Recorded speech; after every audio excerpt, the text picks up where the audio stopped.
I think for a lot of individuals, there is a quote of yours that I shared the other day on social media, and your work for a lot of individuals is the detangling of their life experiences and what they see of themselves now. And the quote that I shared, which is one of your quotes, was anything that is wrong with you, and you wrote wrong in quotation marks, began as a survival mechanism in childhood. Yeah. I would love if you could expand on this quote in the context of your work. So take anything like addiction. So addiction is a bad thing, right? And it's a sin, or it's a mistake, or it's a bad choice, or it's a disease. It's none of that. When you ask people, when I give people my definition of an addiction, which is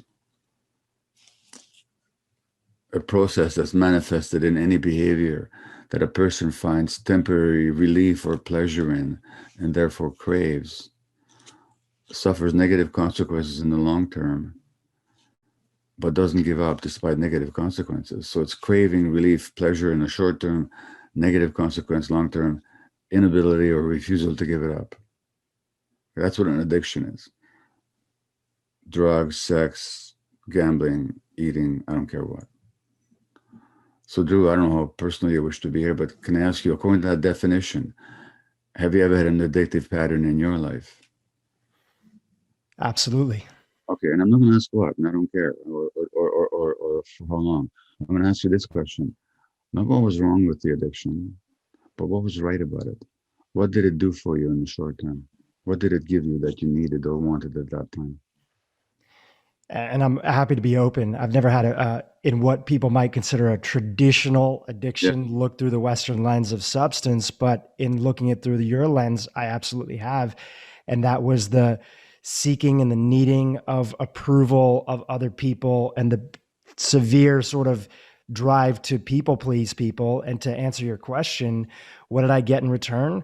I became known as, I was surrounded by individuals. I never felt alone. So you got recognition, Got acknowledgement, recognition. and companionship. Is that the case? Absolutely. Okay. No, Absolutely. no. Is human contact, companionship, a good thing or a bad thing? It's it's it's a beautiful thing. Yeah. So, in other words, addiction wasn't your problem. Addiction was your solution to a problem. The problem was your isolation, your sense of not having value, having to have that value acknowledged. That was your problem. And the addiction came along in a certain way to solve that problem for you. But how did you get the sense that you weren't valuable, weren't worthy of contact, or isolated? That has to do with something that happened to you in childhood. In other words, the addiction was simply a compensation for something that you lost in childhood, something that you had every right to expect life to give you, something that is an essential human need. And all addictions are like that. Whether it's to gambling, sex, work, shopping, I don't care what.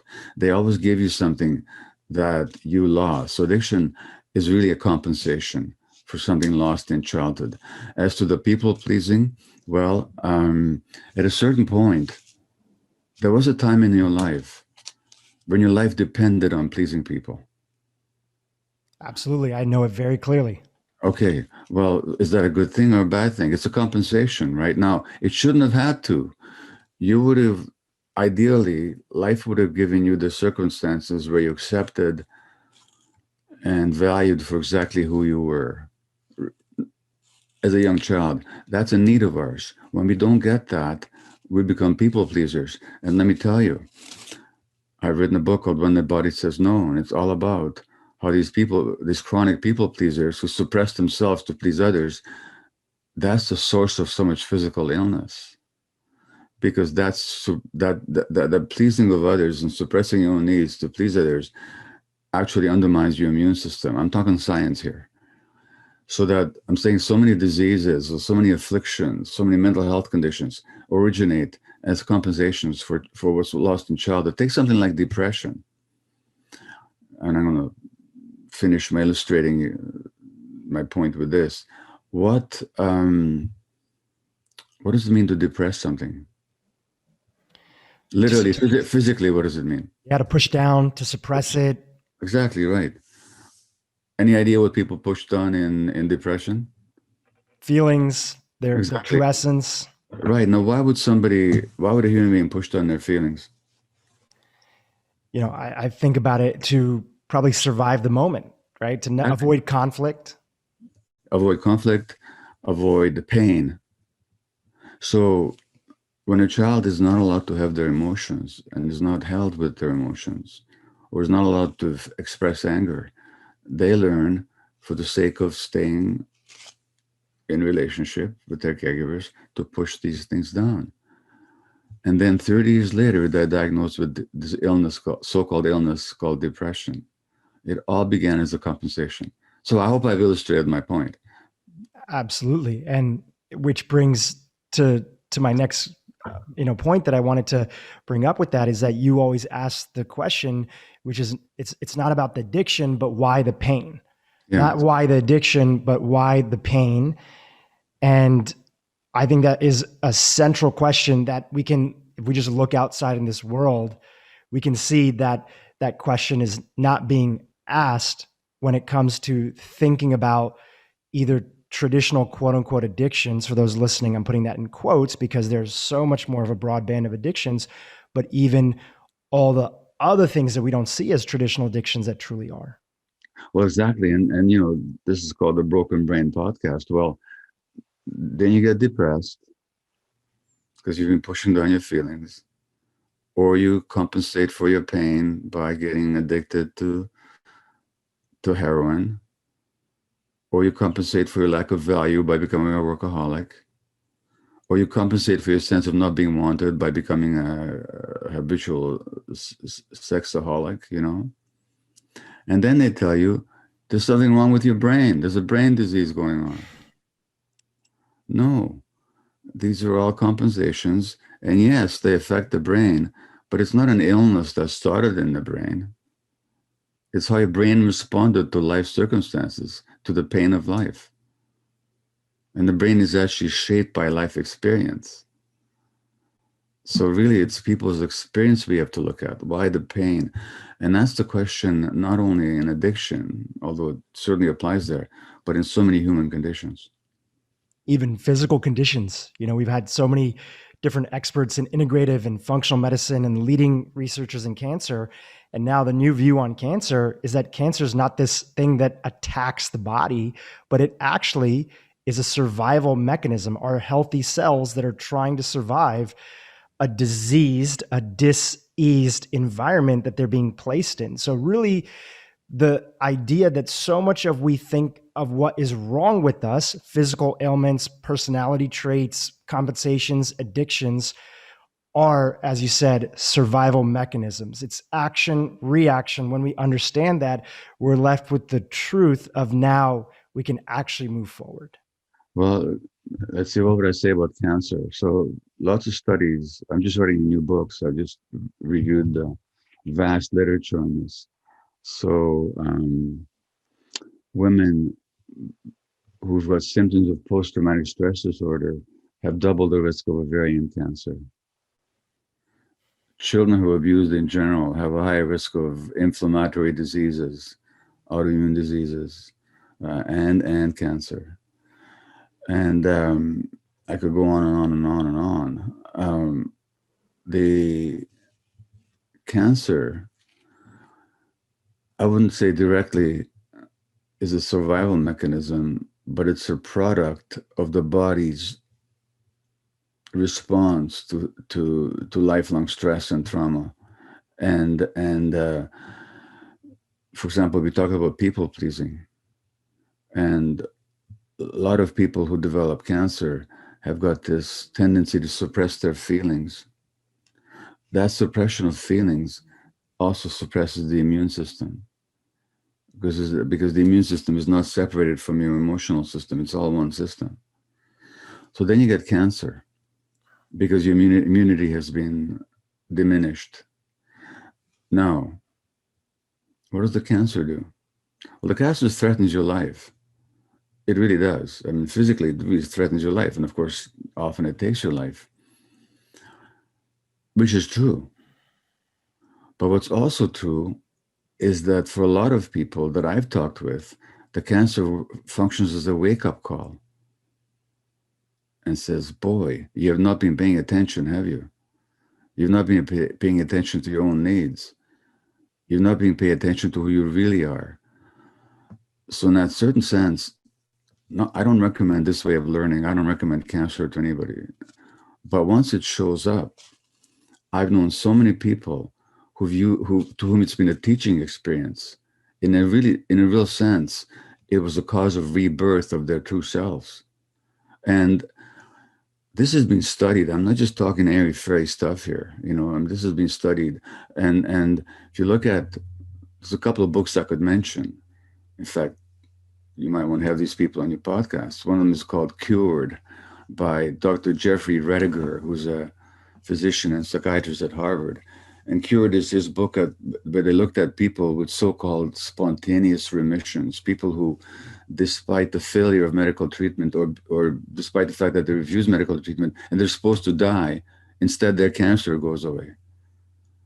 And medical science doesn't study these things very much. Like, it's interesting. I talk with these people who've survived like that, and the doctors never want to know what they did. But what they did is, in every case, transform their relationship to themselves. They became much more authentically themselves, and that made a difference to their malignancy.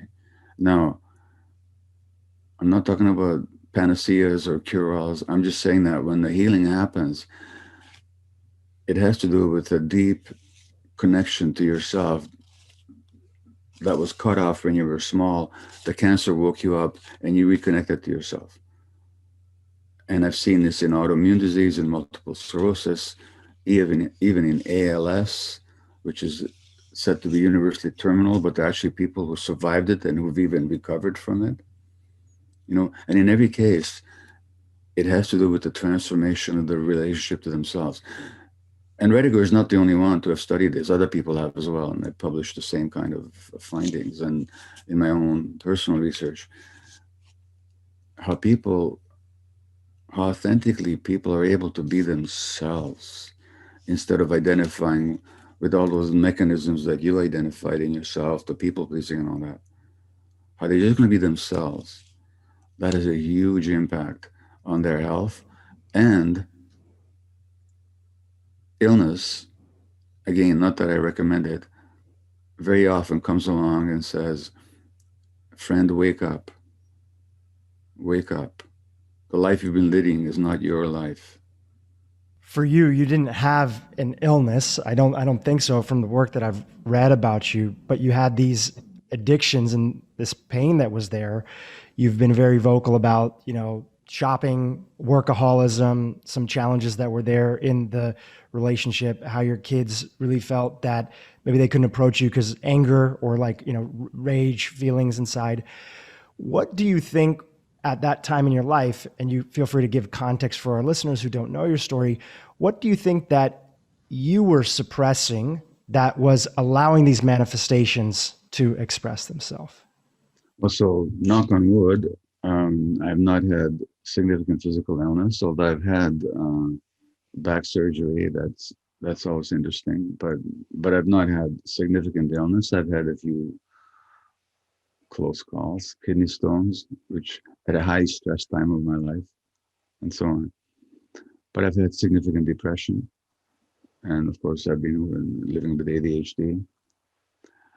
Um, and as you mentioned, I've had a very addictive relationship to work, and also at some point to shopping, where I'd ignore work, spend thousands of dollars a day for things I didn't need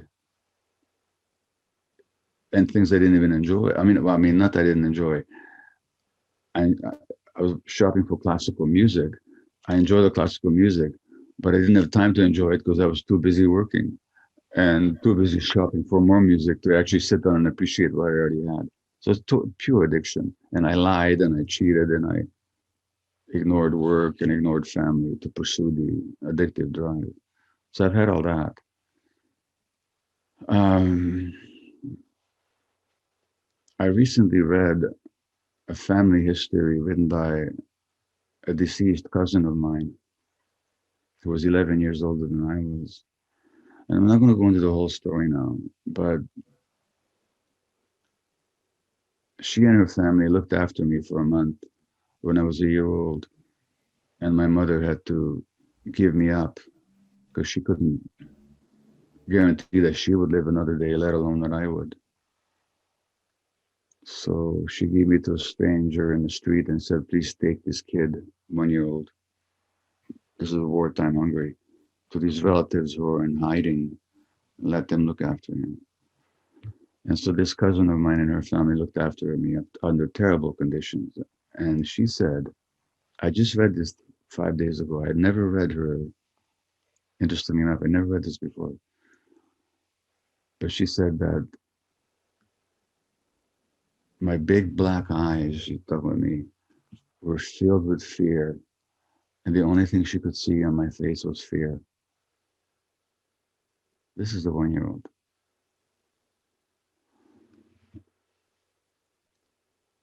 Not quite 2 years ago, I went to the Amazon jungle to take part in a ceremony with native traditional healers.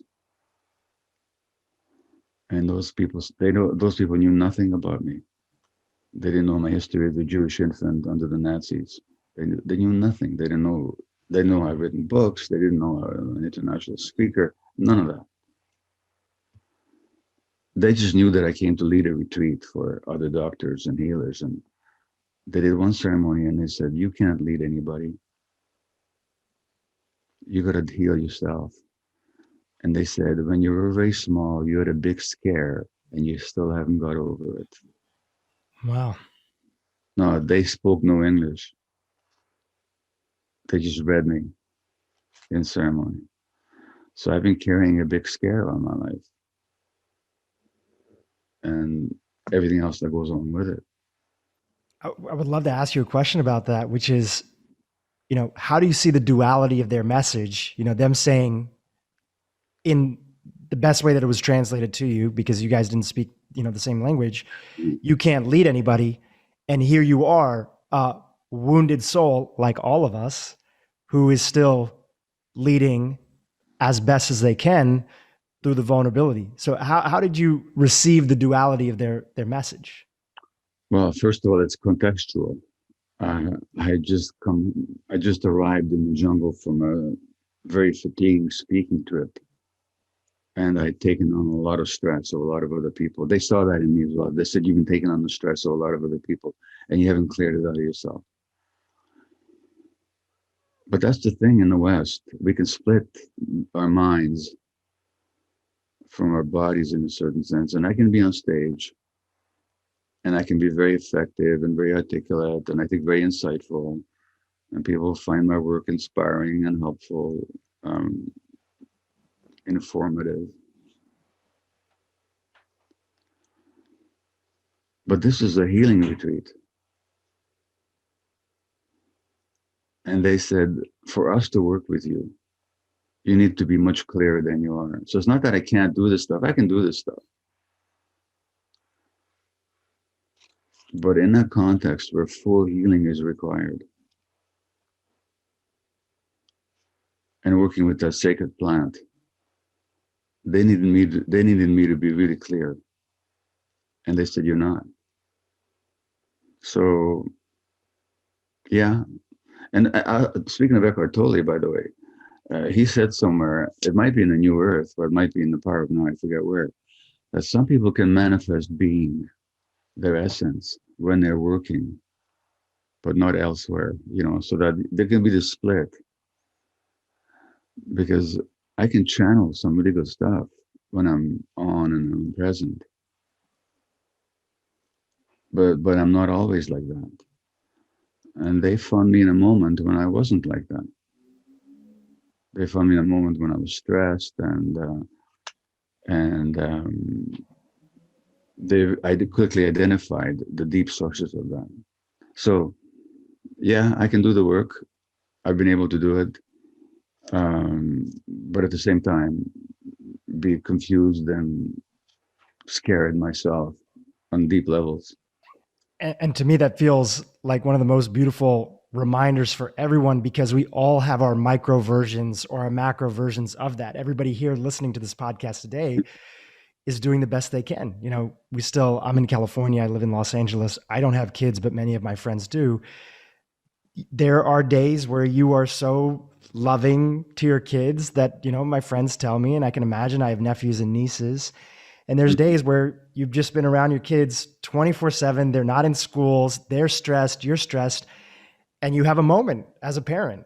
And that still allows an opportunity to repair. Everybody's working through and is doing the work. And as long as we are still living, there's still that opportunity to continue to do the work and to step back into the present moment. Well, absolutely. And parenting, of course, is the most powerful course of teaching you'll ever get. I mean, when you're a parent, you really find out who you are and who you need to be. And you have the motivation to do the work as well. And for me, a lot of the motivation to do the self work that I've taken on has been the difficulties of my kids, whose sources originated in my own traumas that I transmitted to them. When a lot of people are first introduced to your work, because so much of the connection of addiction and pain is related to early childhood experiences, those formative years where we are still developing our sense of who we are. So it's natural that we develop it by attaching to the form of the people that are around us. So if our parents are in pain, as they're in stress, as you shared with your story, your mother not even knowing if she was going to survive, having to give you to family members, and you even talking about her calling the doctor and saying, my son just keeps on crying, like, we need to do something. And he's like, all my Jewish baby patients are crying. They're all crying right now. Yeah, They're, this is right after the Nazis occupied Hungary, and all the Jewish babies were crying, and you can generalize this, in any situation where the parents are stressed or struggling and afraid, the energy is picked up by the kids. And not only is it picked up by the kids think it's about themselves, so somehow it's their fault. So some people will grow up with a kind of guilt that they don't even realize what the source of it is. And the source of the guilt is that they didn't make their parents happy. They couldn't have made them happy. It wasn't their job. But as children, we take this on automatically. And so that a huge source of shame and guilt in this world. People say, as addicted people, of course I'm ashamed. No, you were ashamed before you were addicted. one preceded the other. The shame preceded the addiction. And by the way, this is true not only for addiction, but all kinds of conditions and all kinds of illnesses, as I've written in my other books, so that our self-concept develops in interaction with our parents. And children are narcissistic. And that, I don't mean that as a negative statement. I mean, in the genuine meaning of the word, they think it's all about them. So Thich Nhat Hanh, the spiritual teacher who I'm sure you know of, he said that the Buddhist teacher, he said that the biggest gift parents can give their kids is their own happiness. And the reason for that is children are narcissistic. If my parents are happy, oh, I must be a great guy. I must be a good person. I must really be lovable. Hey, aren't I just wonderful? But if my parents are stressed and unhappy, guess whose fault it is? If they get divorced, guess whose fault it is? On the unconscious level, it's about me. It's my fault. If my mother was unhappy, it was my fault. Not that it really was, but that's how the child perceives it. And so that sense of shame and failure and guilt, it precedes everything. And it's got nothing to do with who you are and what you've done or haven't done. And I think that sometimes when people hear that, because we all go through this. It's sort of the universal experience of humanity. And they're introduced to your work, there's almost this feeling of like, so now you're saying that everything is my parents' fault. And you have a great explanation around this that I'd love you to expand upon, because it's like these early childhood experiences impact us. We're devoid of a feeling or have something missing in our life. Then there's adaptations that come from that, that if they're not met over a period of time can turn into these versions of addictions that are there. So is it all our parents' fault? Well, I never use the word fault. It's not a concept that exists in my understanding of things. Because the logic then is, well, why were my parents like that? Did my mother create the Second World War? Did she invite the Nazis into Budapest? Um, if your father was an alcoholic, where did that start? In his childhood. Okay, great. Let's blame his parents. But wait a minute. Why were his parents like that? Oh, well, let's blame their parents. By that logic, we end up going back blaming Adam and Eve or some poor ape ancestor sitting in a tree eating a banana, Like, in other words, there's no end to the blame game. And there's a book, a title of which I like very much, is by a family systems therapist called Mark Woolen, and the book is called "It Didn't Begin with You." It didn't begin with any of us. It's not personal, and like Eckhart says, the ego is not personal. It's just what happens to people. So no parent deliberately screws up their kids. It's not a fault. Look, when my kids were small, I would lose my temper. I was a workaholic. I was there for my patients. What a wonderful doctor who's always available. Guess where that leaves his kids? The shoemaker's son, Yeah, these shoemaker's kids with no shoes. exactly. Yeah, it was the same story. And so why was I doing that? Because as an infant, I got the sense that the world didn't want me. So if the world doesn't want me, you know what you do? You know what you do if the world doesn't want you? Go to medical school. Then they're going to want you all the time. They're going to want you when they're born, when they die, and at every moment in between they have any problem. They're going to want you. Now you can keep proving to yourself how important you are every second. But when my kids experienced a father who was always working, was always on a beeper, his cell phone, delivering babies at night, not available on weekends, what message did they get? That they're not wanted. I'm passing on the same message. Did I do it deliberately? Did I wake up one morning and said, I'm going to screw up my kids? Was it my fault? I didn't know myself. And as Eckhart says, without consciousness, there's no responsibility. There's no without awareness. So there's no point talking about fault. It's a question of just being compassionate towards every generation, towards everybody. This idea that there are the traumatized, which is usually our version of like the other, right? So there's a group of people that have been Yeah. traumatized. There's different versions of trauma, the big T and the little T trauma. But when we think of that, there's other people that have gone through trauma and that we are quote unquote normal, we're missing the understanding that everyone has experienced some degree of this, and that can often lead to these behaviors in our life that are uh, either filled with addiction, fear, uh, um, obsessions over things. So it's when we understand that, because we don't live in a trauma conscious society, we don't see where our own trauma could have lived out. We miss the boat on really understanding who we truly are, and not to figure out who's to blame, as we've talked about Yeah. before, but to actually get a better sense of letting go what's not useful, so that we can move forward and focus on all the things that we were brought on earth to be able to do.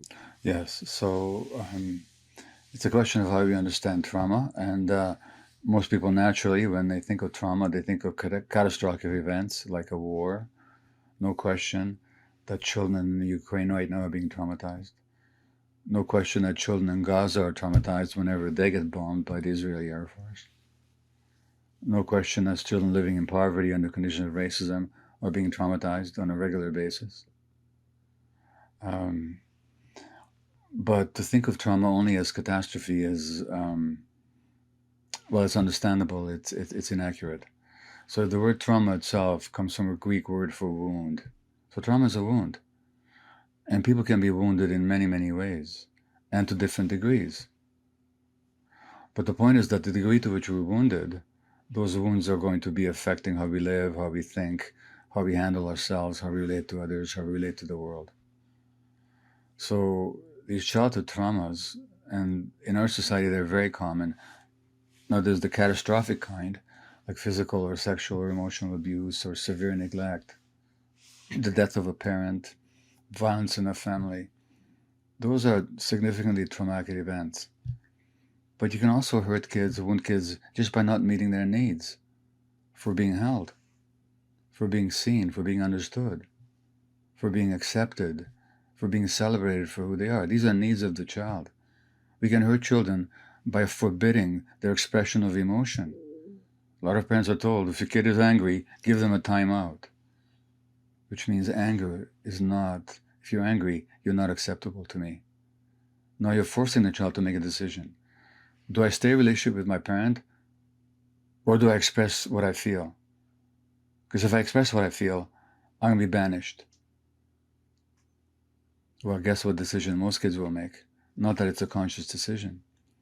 But what I'm saying is that we can traumatize or hurt or wound children in many, many, many, many ways. I've already talked about some of the ways that we hurt children in our society. And those traumas will show up later on in life. And we'll say, well, I was never traumatized because I was never beaten or sexually abused. And thank God you weren't.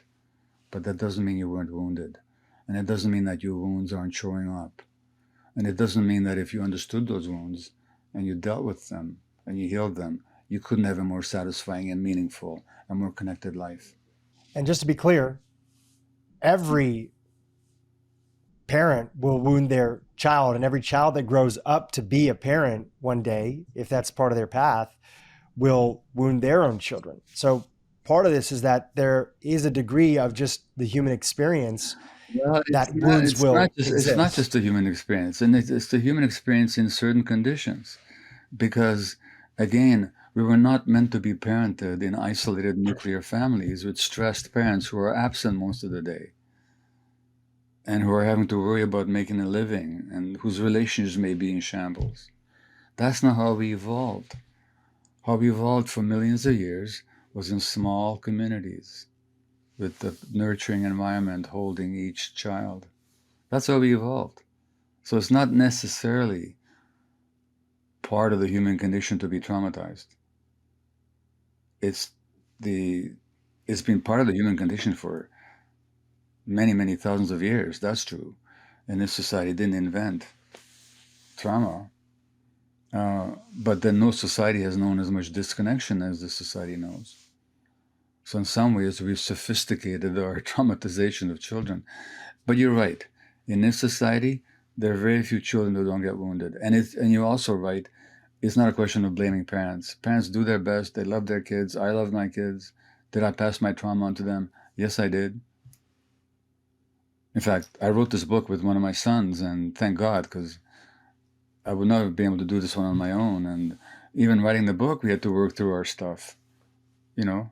So we had a much better relationship by the end of the book than we did at the beginning. Um, so yeah, we pass on our traumas unwittingly, without meaning to do so, sometimes in minor ways, sometimes in major ways. And the thing is to understand that, not to blame ourselves and not to blame others either, but okay, now that we get it, what do we do about it? It's not a question of feeling sorry for ourselves or making ourselves victims. Let's just say that in this society, at least, this is the human condition. And how do we address it? Now, it would help tremendously if the institutions in this society, such as the educational system, such as the daycare system, such as the medical system, such as the legal system, understood these traumatic imprints, but they don't. The average teacher, doctor, lawyer, daycare worker never gets a single bit of introduction into understanding children's wounding. And so many of the practices that are followed in daycares, that are followed in schools, not to mention the legal system, might as well be designed to traumatize kids or adults, because they do. Off that topic, the idea inside the book is like, as the individual goes, is as society goes, so goes the individual.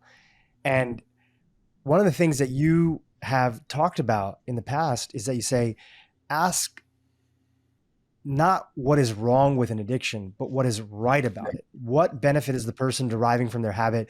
What does it do for them? What are they getting that they otherwise can't access? So if we applied that thinking and those questions to our culture, what is our culture getting from continuing to play out these addictive behaviors that keep the cycle of trauma alive? Well, whole industries are based on manufacturing and conveying goods that don't do anybody any good, but they make for good profits. So, for example, junk food. Now, in this case, the vast majority of obesity is rising around the world. The sugar, the food, sugar, and pop drinks industries know full well they conspire, actually. This is not conspiracy theory. This is conspiracy reality that's been documented. How do we get the right combination of sugar, salt, and fat that'll make people most addictive? Now, junk foods are very addictive because they actually soothe stress in the short term. Eating junk food is like getting a hit of opium as far as the brain circuitry is concerned. Now, they have scientists figuring out how to maximize the addictive hit of junk foods. And this has been documented and published in papers and books and so on. Well, in this case, there's a very simple reason why they do it. It's profit. Or take another example, specifically addictive, the opiates. So, the whole scandal about the Sackler family and Pfizer, pharmaceuticals who manufactured OxyContin, and they sold it to doctors as non-addictive opiates when they knew better. And we have had tens and hundreds of thousands of people dying of overdoses. And big court cases and all this. Did they care? No, it's profit. When companies deliberately hire phony scientists to write articles about the non-existence of climate change, as they did for decades, and they lobby politicians, even now, to inhibit, forestall climate protective legislation. They do that in full knowledge of the science. So that's why I have a chapter in a book called Sociopathy, a Strategy. What do you call entities that are willing to see millions of people die? A million people are dying because of drugs, because of obesity, because of junk foods, because of climate change. Well, because of cigarettes. Why would people do that? It's because profit is more important. So the system works beautifully. Like on the one hand, the way of this culture goes, it stresses people to the max. People are just very, very stressed. This is recognized by everybody.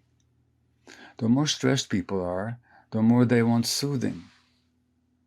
So they want soothing with, by diverting their attention to sports.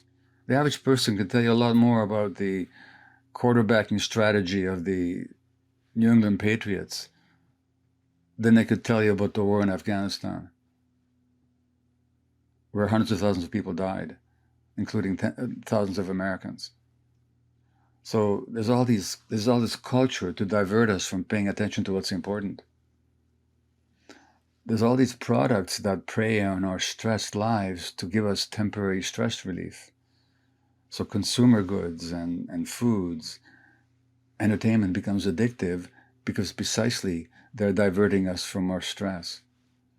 So the system works with elegance, number one, to create the stresses and then to profit off those stresses that the system creates. Now, there's some conspiracy involved, as I've mentioned, like around climate change. Yeah, they conspired. Cigarette companies, they conspired. That's not controversial. I'm just stating a fact. Junk food companies, they conspired. Pharmaceutical companies, yeah, they conspired. But it's not the conspiracy that runs the world. The conspiracies simply take advantage of the way this culture works.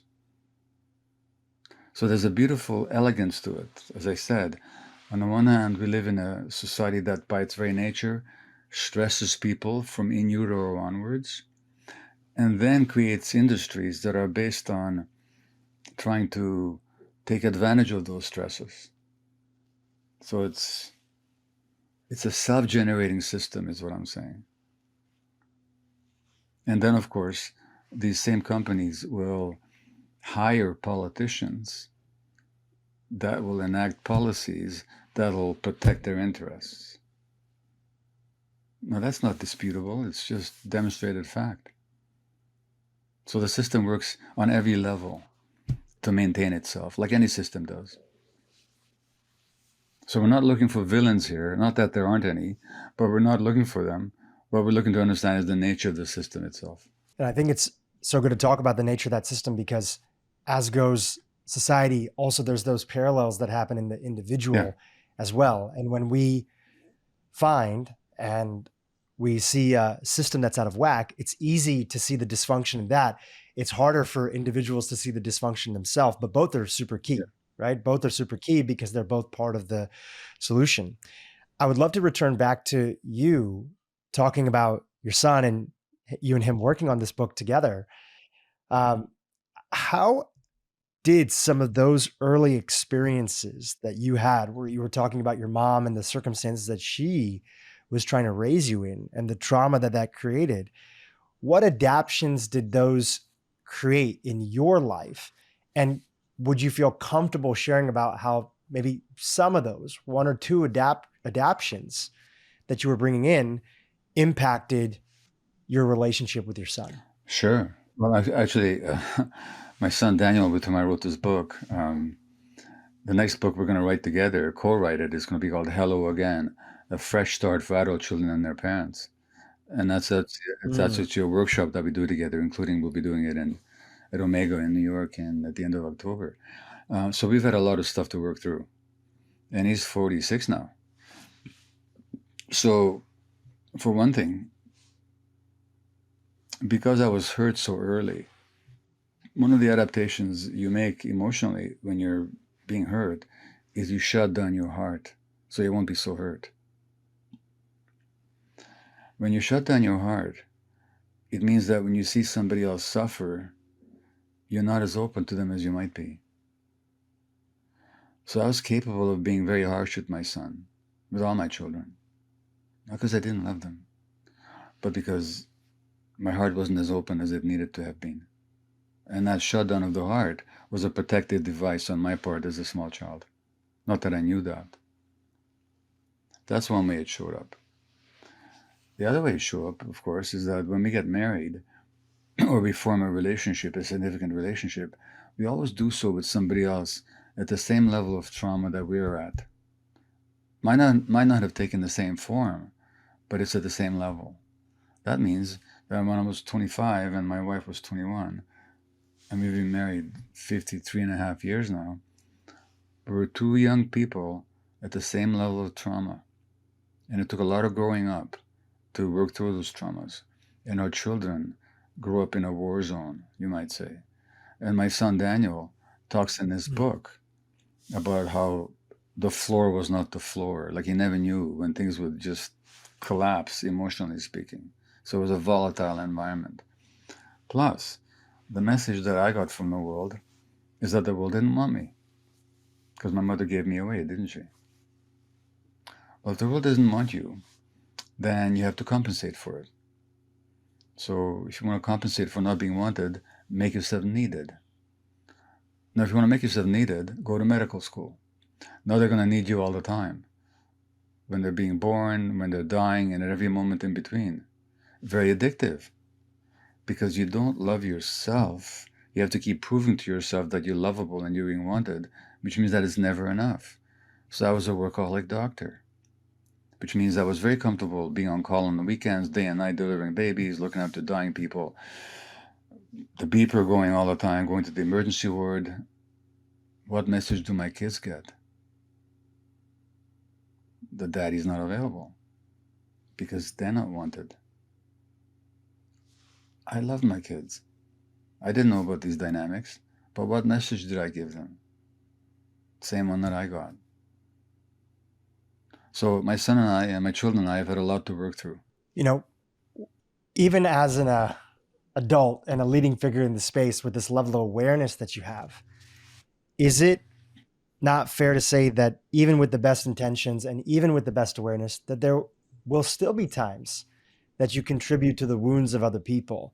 And how does repair play a role in that process? I'd love to get your thoughts on that. Well, yeah, that can still happen. And for example, in my marriage, I'm much quicker to recognize it now. I'm much quicker to acknowledge it and to own it. Also, I've done a lot of healing. I'm not the same person I was 10, 20, 30 years ago. Thank God I'm not even the same person I was a year ago, in some ways. I have a regular practice. If I meditate, do my yoga, if I pay attention to myself, I'm much less likely to sink back into old patterns. But for most of us, it's ongoing work, and it's a lifetime's work, and that's okay. That's what it means to be a human being. But I've done a lot of healing over the years in all kinds of ways, and I've worked with many others, helped their healing. So I'm very aware of these dynamics, but is it ever perfect? Well, I don't think anybody demands perfection. We just require, I think, a willingness to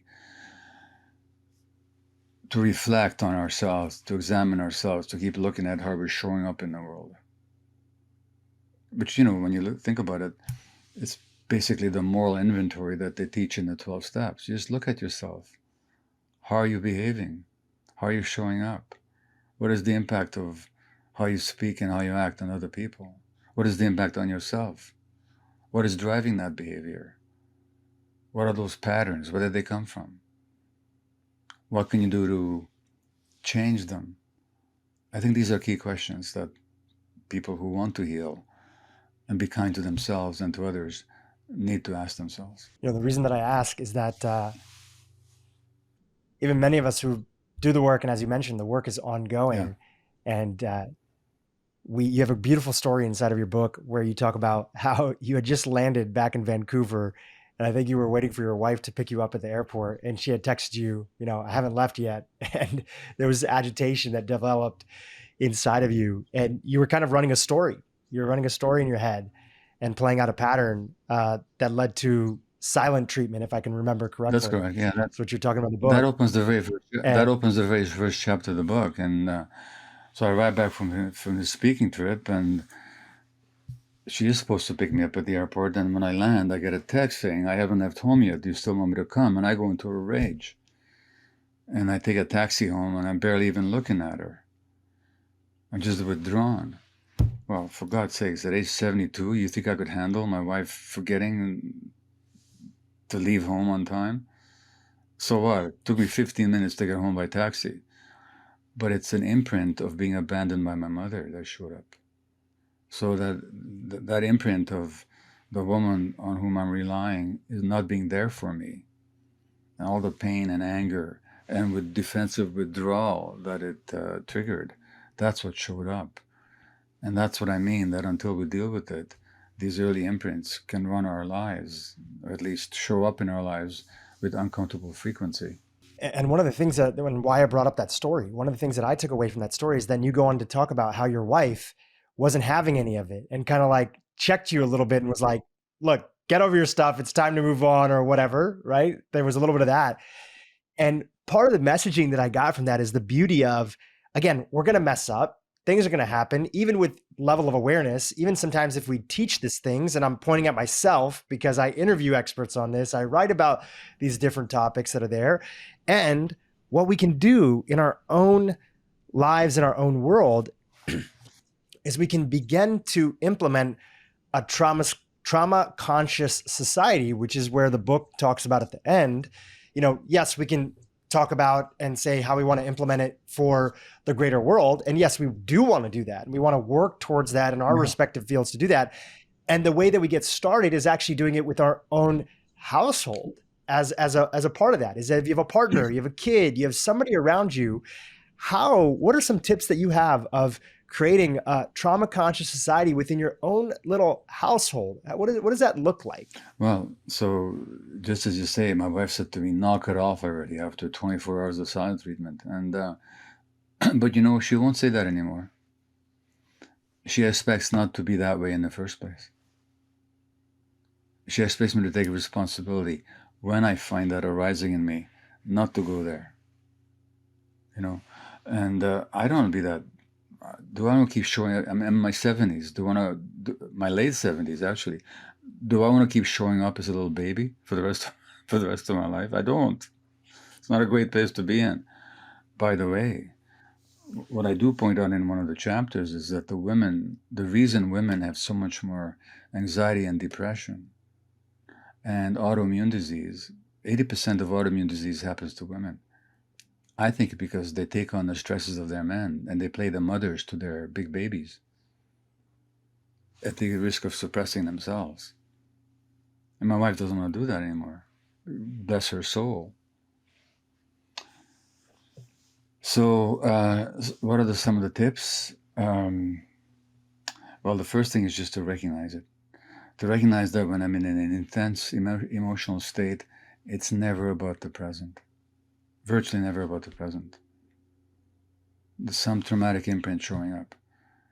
And one of the meditation teachers that I respect, Tara Brach, talks about her program called RAIN, recognize, allow, investigate, and nurture. So she says, when you notice these states in yourself, recognize that you're in a state. So when I came back from the airport, alienated from my wife, I was in a trance. I wasn't present as an adult.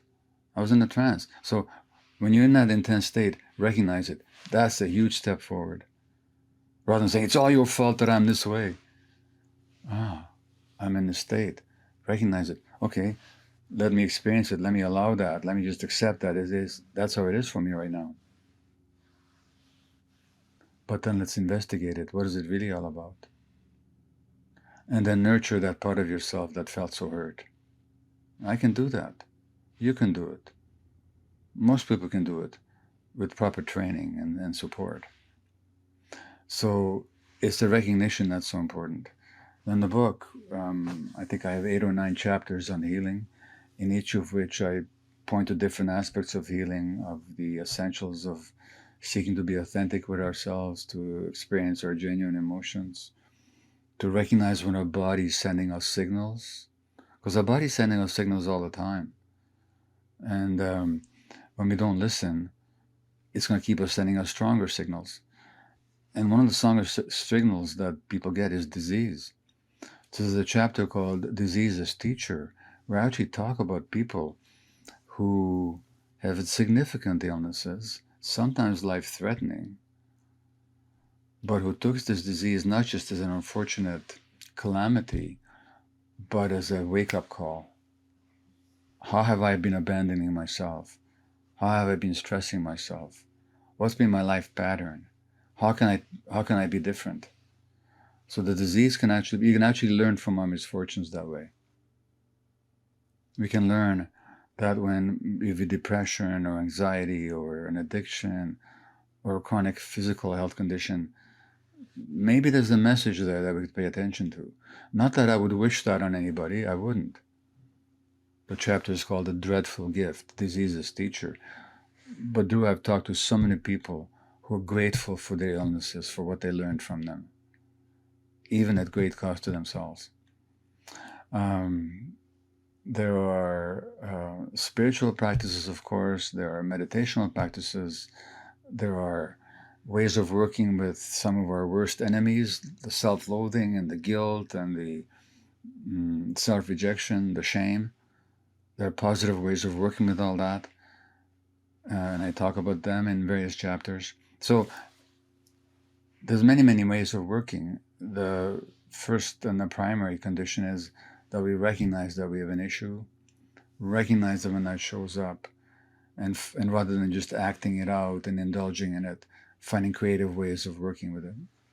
I think there's also a beauty to do this work with the people that are in your household. Of course, it always has to start with you, because that's the only person that we can ever, control to some degree, is we have our own actions. But as we start to get into it, we can explore this with our partner, our wife, our husband, whoever it may be, and create an open dialogue where everybody understands that largely we all have different things that shape. We've all had experiences that shape who we are today. Yes. And there's times where we're going to forget. There's times where we're going to forget that it's the story, it's the pattern, the old pattern that's running our behavior. But as you mentioned, it's never about really what's going on right now. It's always that old wound that is controlling the story. And the better that we get a handle on that, the more that really we get a chance to step into freedom, which is really what everybody's looking Absolutely. For. Apropos what you've been talking about, I'm just reading this book called Us by the therapist Terry Real. The subtitle is Getting Past You and Me to Build a More Loving Relationship. That's the subtitle. Just being published, I think, in a month or two. And this is what Terry talks about, is that in all these relational issues, it's always the past showing up. And it's all about getting into the present, which is what I teach as well. And there's a book called Getting the Love You Want by Harville Hendrix, bestseller, has been on Oprah many times. It's about how we marry somebody who actually mirrors to us some of the best, but also some of the worst aspects of our childhood, and how to use the relationship to grow from as a template for mutual growth. So in that, from my perspective, from Terry Real's perspective, from Harville Hendrix's perspective, it's no longer a question of how do we try and get the other person to change, but how do we learn together to be in the present rather than coming from the past. And that's beautiful work. So that relationships, they can be hell, but they can also be the pathway out of hell if there's sufficient willingness and mutual support to do so. Yeah, and it seems like that framework is the framework that allows us to step into this phrase that you have in the book, and you say, your personality is not you. You are not your personality. Yes. Why is that recognition so key when it comes to unwinding the past? Well, so, for example, I point out both, based both on my own, perceptions and observations and clinical experience, but also a lot of studies as well, that people with chronic autoimmune conditions tend to be people who are people pleasers. They suppress their anger. So they're very, very nice all the time. They take responsibility for the people's emotions rather than their own emotional needs. They're afraid to disappoint anybody. Well, these traits create a lot of stress, and that stress creates a lot of illness. So that's their personality. But that's not who they are. These personality traits are simply coping mechanisms, suppressing their anger, pleasing others, being more worried about others than their own emotional needs. No infant is born like that. People develop those traits when the family environment demands it in one way or another. And those traits then become their personality. But that's not who they are. Who they are is somebody who, in your words, wants freedom. And freedom means not being programmed to any particular way, but to respond spontaneously with a full awareness of your own needs to the needs of others and the situation, not to be programmed to be self-limited and self-suppressing. Those are personality traits that you adapted in order to survive your childhood. Then you believe you're your personality. You think, I'm just this way. No, you're not that way. And very often it's illness that comes along and wakes people up and say, if you're going to stay like that, you're going to get very sick. And people do get very sick when they stay like that. So we shouldn't take ourselves to be our personalities. For example, if you weren't liked for who you were, like children need to be liked for who they are unconditionally. If they're not, they'll try to be very nice. If they weren't made to feel important, they will try to be a helper so now they can be important. If they weren't loved, they might become very charming as a personality trait. But these are just adaptations. These personality traits are significantly adaptations to childhood environment, and they're limiting. So we're not our personalities. We think we are, but the personality is sort of a imposter pretending to be us until we get the difference. So that begs the question, and again, you talk about this inside the book, if we're not our personality, then who are we? Well, that's a good question for everybody to ask. I mean, rather than me answering it, how about everybody just ask themselves, if I'm not my personality, who am I? If I'm not this nice person, if I'm not this angry person, if I'm not this or that, then who am I? I think that's a really useful, necessary question. As a matter of fact, there was a great Hindu spiritual teacher, Ramana Maharshi. He only asked one question. He just said to people, tell me who you are. He didn't say, tell me what profession you have, what characteristics you have, tell me who you are. That's a profound question. And rather than me answering it, people need to ask themselves that. Who are you? It's it's disconcerting to ask it, but illuminating. So if I'm not this doctor, author, and speaker, then who the heck am I? It's a scary question because we get attached, don't we, to our roles and to other people see us, and then we kind of forget that stuff is fun, but it's not who we are. As we start to wind down, there's a few more topics that I'd love to get your thoughts on. You mentioned your experience with psychedelics that you had, and that area is increasingly garnering more and more attention, both through research as well as just general interest from lay people who are hearing stories about it being a very strong pathway potentially to healing. If there's somebody here that is thinking about embarking down that road, what are some important things for them to be considering in the context of the work you have and that you've dedicated your career to talking about how addiction can take us over when we don't understand really the source of the pain that's there?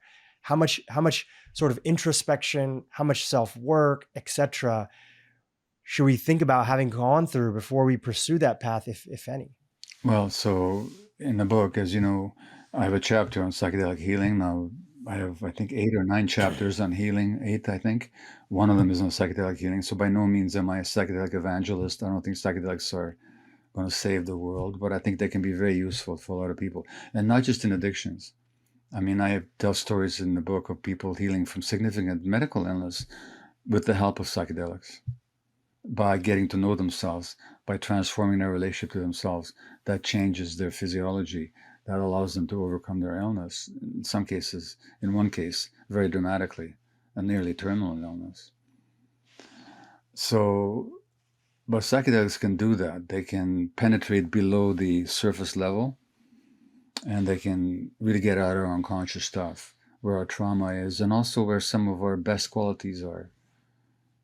Some people don't realize how courageous they are. They don't realize how beautiful they are. They don't realize what clarity they have. But they can recognize it under the influence of psychedelics.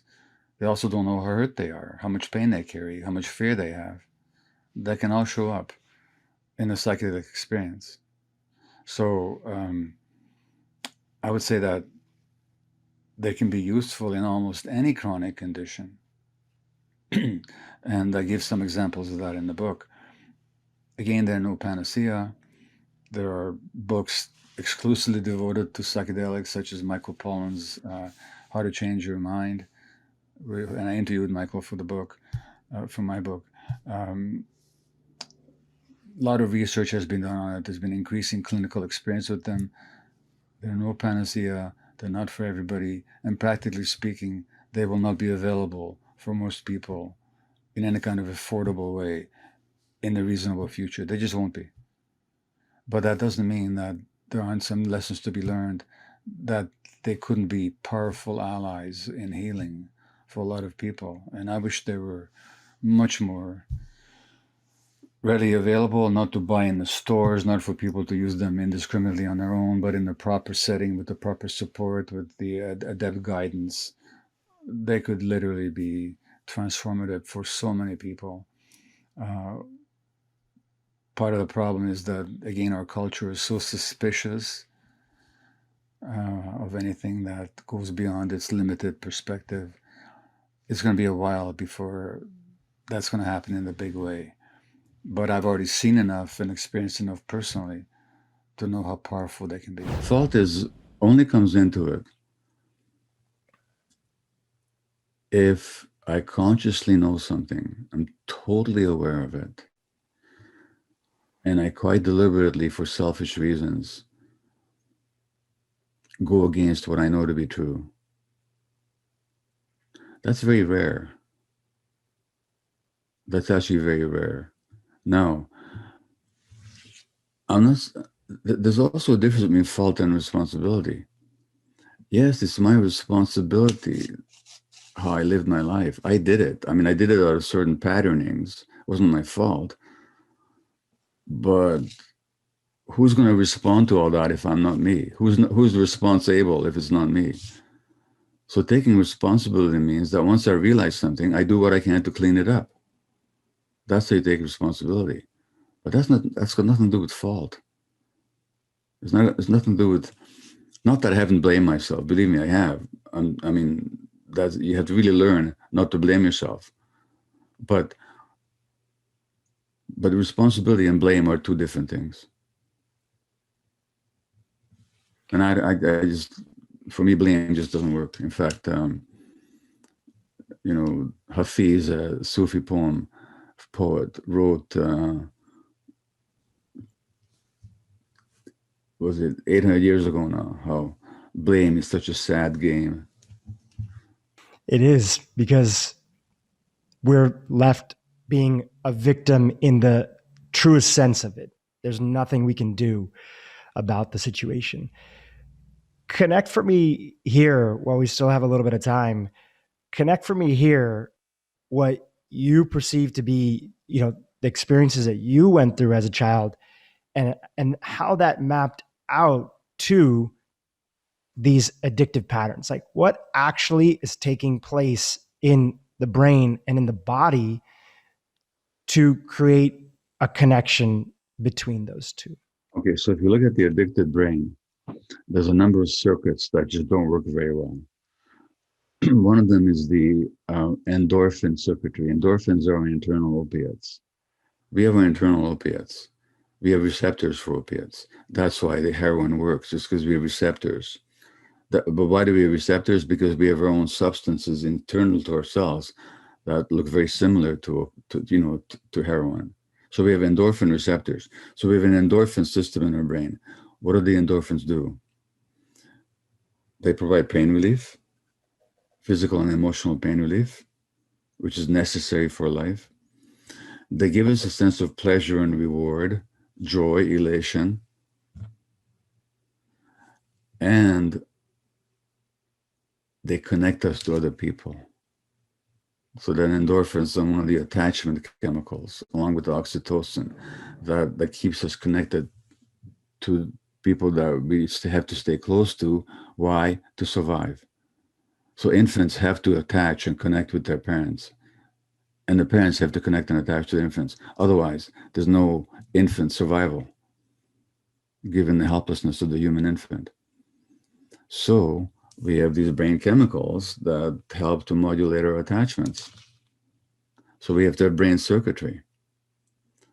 That circuitry doesn't function well in addicted people. So heroin, boy, all of a sudden they have love and connection and pain relief and pleasure, which are totally normal human aspirations. As a sex trade worker with HIV said to me once, the first time I did heroin, she said, it felt like a warm, soft hug. So the opiates are really all about love. Then there's the dopamine circuitry. Dopamine is our incentive motivation circuitry. We have receptors for dopamine. We have brain centers and nuclei that work on dopamine. Without dopamine, we're lifeless, we're inert, we lack vigor, incentive, no motivation to do anything. Dopamine flows when you're seeking food or a sexual partner. You can see how important that is. People who are prone to addiction, the dopamine circuits don't function very well. And that's where the addictions take root. So when you're addicted to work, it's not the work that you're addicted to. It's the dopamine that's released in your brain through that activity. That's what you're addicted to. So even the non-substance addicts are substance addicts, except they get those substances released internally, triggered by whatever their target behavior is. So the sex addict gets their dopamine from sexual seeking, the gambler from gambling, the cocaine addict from cocaine. But they're all after the same hit of dopamine. Other circuits that don't work so well are stress regulation, circuits in the brain whose job is to calm our stress so our body doesn't go into overdrive. And impulse regulation, so that I may feel like doing something, but something says, no, Gabor, not a good idea, don't do it. Addicts don't have that. They keep doing what they know is bad for them. These circuits in the brain develop in childhood, in interaction with the environment. So this is what we have to get about the brain. The brain is a dynamic social organ. Its circuitry, its systems development, the availability of receptors for the neurochemicals like serotonin and oxytocin and vasopressin and GABA and the endorphins and dopamine, they all develop in interaction with our environment. And the more stressed the environment is, the less these circuits develop properly and the more prone you are to be addicted later on. So you can see, for example, even already in utero, like if you stress mothers, that'll affect their children's dopamine receptors and their stress regulation. Those kids will be more prone to be addicted later on because of what happened in utero. So yes, it is about the brain, but the brain is not the primary source. The brain itself is under the effect of life history and life experience, which also means that if we change our life experience and our relationship to ourselves, it's no easy task. We can actually change our brains. So that's the beauty of it. And the first step is awareness, would you say? Well, but without that, there's no other steps. So, but when you say awareness, what do you mean by that? The recognition of that space that we talked about, just at least a glimpse, not that it's going to be there with us always, but that we are not our wrong patterns. We are not our addictions. We are not these things we are not our father who was an alcoholic. We are not these things. We are not our life events. They've happened to us. I think that that's partly what I mean through awareness. Fair enough. And so even in the 12-step groups, when somebody says, my name is so-and-so and I'm an addict, there's value in that, and that the person is recognizing and owning their behavior. But at the same time, it's a double-edged sword because nobody is an addict. That's not who they are. The addiction was a pattern of behavior which came along, as we pointed out before, to soothe some kind of pain. So it'd be more accurate to stand up and say, hello, my name is Gabor, or my name is Drew, and I've had pain in my life which I've soothed through this particular behavior. But that's not who I am. That's just my behavior. That's just my coping mechanism. That'll be more accurate. And yeah, that's where awareness comes in.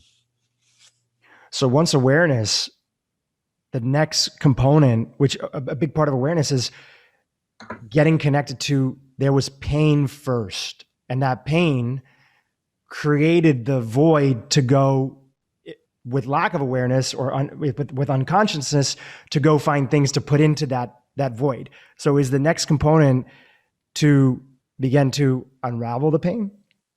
Well, Feel the pain?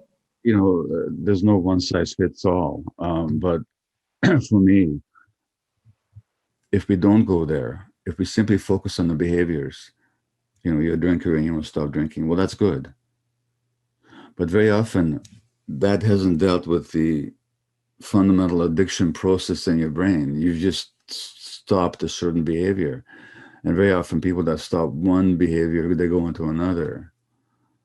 People who stop smoking very often will put on weight. Why? Because that emptiness is still there. So for me, while it's good to work on the behaviors, obviously, ultimately healing has to do with working through that pain and working through the trauma and finding your deeper, truer self underneath all that. Which, by the way, if you look at the word recovery, I mean, I say this all the time, it's almost a cliche, but recovery, what does it mean to recover something? It means to find it. You've lost contact with something, you've lost touch with it, and you've found it, so you recovered it. So when we say I've recovered, what have people recovered? And if you talk to people who've been through addictions and you ask them, well, what did you recover? What did you find? Oh, I found myself. So that's what ultimately recovery is. But to do that, you have to work through the pain, for sure. It's one of my favorite messages from Eckhart Tolle and in New Earth is that it's in the nature of humanity and largely consciousness to have something, lose it, find it again, but find it at a deeper level with true meaning that it cannot be lost. So we have these things, we lose them, and then we step back into them. I think of that in the context of recovery. Yes. Let me read you a quote from Karl Marx, if I could. Please. And he says, the world has long dreamed of possessing something of which it has only to become conscious in order to possess it in reality. The world has been longing for something of which it only has to become conscious in order to really have it. In other words, it's here. You just have to become conscious of it. That gaining of consciousness is it. So for me, all the work that I do, whether it's on physical illness or mental illness, not that there's any separation, addiction, whatever, child development, parenting, it's all about how do we become conscious of what's already in here, but we've lost sight of it. Yes, both on the individual level and on the society level. And a good part of your work, while we have a few more minutes here, I would love to talk about the society aspect of it. You've mentioned before in different interviews, like you go and speak at different medical, universities and even your own medical training. You rarely ever or never hear the word trauma, right? Like that was just not something that was being brought into the understanding. I think there's a little bit of a shift happening, especially more in the last 3, 4, 5 years, especially your work, other people, a new generation of medical doctors who are starting to become more aware of these items.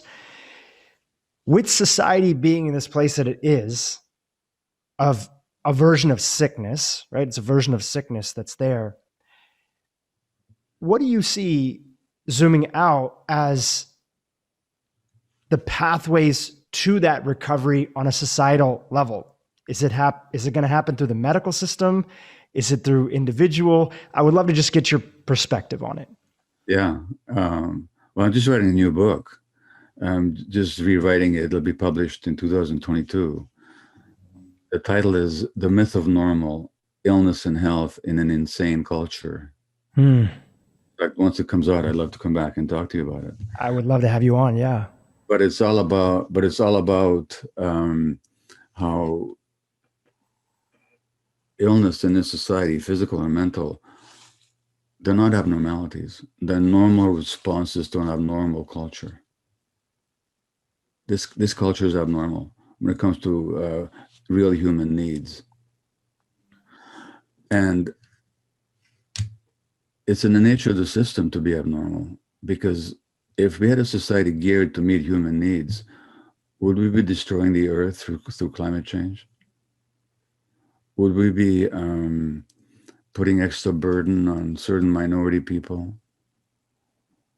Would we be selling people a lot of goods that they don't need, in fact, are harmful for them? Would there be mass industries based on manufacturing, designing, and mass marketing toxic food to people, so that we do all that for the sake of profit? That's insanity. It's not insanity from the point of view of profit, but it's insanity from the point of view of human need. And so in so many ways, this culture denies and even runs against, counter to human needs. When you mention trauma, that's, given how important trauma is in human life and what an impact it has, why have we ignored it for so long? Because that's denial of reality is built into this system. It keeps the system alive. It keeps, that's the whole point. So it's not a mistake. It's a design issue, almost. Not that anybody consciously designed it, but that's just how the system survives. Now, the average medical student to this day, I say the average, there are exceptions. And as you mentioned, thank God, there's an increasing number of exceptions. But the average medical student still doesn't get a single lecture on trauma in 4 years of medical school. Now, they should have a whole course on it, because I can tell you that trauma is related to addiction, all kinds of mental illnesses, and most physical health conditions as well. But they never hear, and there's a whole lot of science behind that, but they don't study that science. Now, that reflects this society's denial of trauma. The medical system simply reflects the needs of the larger society, I should say the dominant needs of the larger society. How to create change on a social level, that's a whole other discussion. But I think whatever I can do with whatever platform that I've been able to gain for myself, whatever platform you have, whatever sphere of influence any of us have, we help to create consciousness. We want people to be aware of how things are. Take something like the George Floyd murder last summer. And all of a sudden, in the wake of that murder, which became public knowledge only because there was a 17-year-old with a cell phone who videoed it. That's the only reason we know about it. But all of a sudden, people started to respect Black Lives Matter. Well, why did it take that horror to wake us up? It's been going on for 400 years. And it's still going on. So that waking people up, waking ourselves up, consciousness. Now, for some people, that'll take the form of activism, political activity, and it has to, because it can't just happen on an individual level. But I can't sit here and prescribe people for what they should do. All I can say is, whatever degree of consciousness you have, manifest it on whatever level you can, through activism, in your personal life, through the work that you do, in your social relationships. That's what we can do. Through all of our own individual awareness, asking the universe, how can I show up and contribute to this world in the best way? You could be a chef at a restaurant and you're choosing to change your ingredients because you want to feed people healthier food. You could be a mother who's doing her best to instill new values and a different pattern for a family tree that would continue on. You could I host a podcast. Oh, hate, sorry, go ahead. hate to be pessimistic. I don't mean to be pessimistic. I want to be realistic. The problem is the chef is a boss. The boss wants to make a profit. Getting those healthy foods might be more expensive and against the profit motive. The mother may want to do her best, but she might be on welfare, or she might have to have a job where she commutes 2 hours each way and leaves her kids in some poor daycare. So the problem is, I know both you and I are talking about on the individual level, and we have to, but I'm saying it's also systemic. And at some point, we have to look at these larger systemic issues, and those are political and social questions. Absolutely, which is why if you have the awareness to even recognize there's a problem and you have some of the means to be able to do it, first starting with ourselves, just like the quote that you shared earlier, which is the greatest gift you can give to the world or your children is your own happiness, is very hard to help the world heal when you haven't begun your healing journey, which is a journey very much so, as we talked about earlier. And then within that, the awareness of what way, in any way that I can I make a contribution? Absolutely. You may have heard this quote before. Again, it's become one of these oft-repeated mantras, but it was said by a Jewish rabbi about 100 years before Jesus. And he said, the task is not yours to finish, but neither are you free not to take part in it. Mm. And he's talking about the task of bringing light to the world. I love that quote. I've heard that before, but it's been a long time, and it's a beautiful reminder. Yeah. Gabor, I want to be very mindful of your time, and I want to thank you for coming on the podcast and getting a chance to talk about some things that, you know, I'm going to link to a few other episodes that are there because I feel like in some of those episodes, you very concretely lay out the foundation of your work, but I feel like a lot of our audience is familiar with you. So I wanted to ask you some things that maybe I haven't heard or had an opportunity to, hear in different interviews that we've had a chance to talk about. And I want to conclude on one more aspect, which is, as a sensitive person, is it fair to say that you've identified yourself as somebody who's sensitive? I don't know if I have. I know people much more sensitive than I am.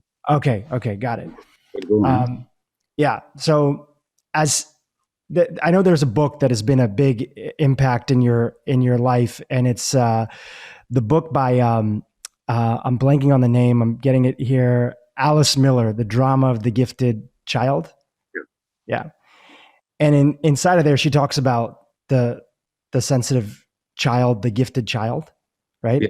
So really, the title, The Drama of the Gifted Child, should really be translated as The Drama of the Sensitive Child. But and she was a Polish Jewish person who then went to Switzerland and lived there, and psychotherapist. And the German title, the original title of the book was Prisoners of Childhood. It was translated into English as The Drama of the Gifted Child. It should have been The Drama of the Sensitive Child. But you know what? I haven't heard the question yet, so I should stop answering it. What's the question? Well, we'll see if the question actually makes any sense. So I will preface that before I put it out there. I was connecting the component of in your life right now, how do you think about both what the external needs of the world are, like people like me reaching out to you saying, hey, I would love to have you on my podcast, or other components, and bridging the gap between the addictive patterns that you've had previously, where it's like the feeling of wanting to be wanted by people, but making sure, like, how do you catch yourself on are there tools that you have on the path of awareness to say, okay, I'm playing back into this pattern. Let me pull back a little bit from the world and make sure that I'm fulfilling my own needs. Yeah. So that's been an issue for me. So number of things. One is I've been married 51 years now to a wonderful woman whose name is Ray. And in the middle of a spate of workaholism on my part, not that long ago, Ray said to me, listen, buddy, you've written a book called When the Body Says No. No, you better write one called When the Wife Says No. I'm not, because I ain't putting up with this anymore. So it's good to have relationships that speak the truth to you. Yeah. And it's good to listen when they speak the truth. Number one. Number two, these days I've begun my yoga practice. So I do yoga for the last month. I've been doing it 45 minutes twice a day. That's essential for me. This interview would have been very different a month ago. I don't know.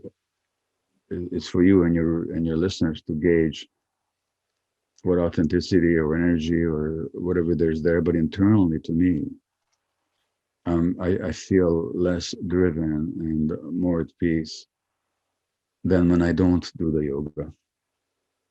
And it's not like I've got it now, I can forget about it. No, it's ongoing practice. So even last night, like yesterday, I was busy working on my new book and I had another interview and so on, and went for a swim. That's another thing. Physical activity is very important for me.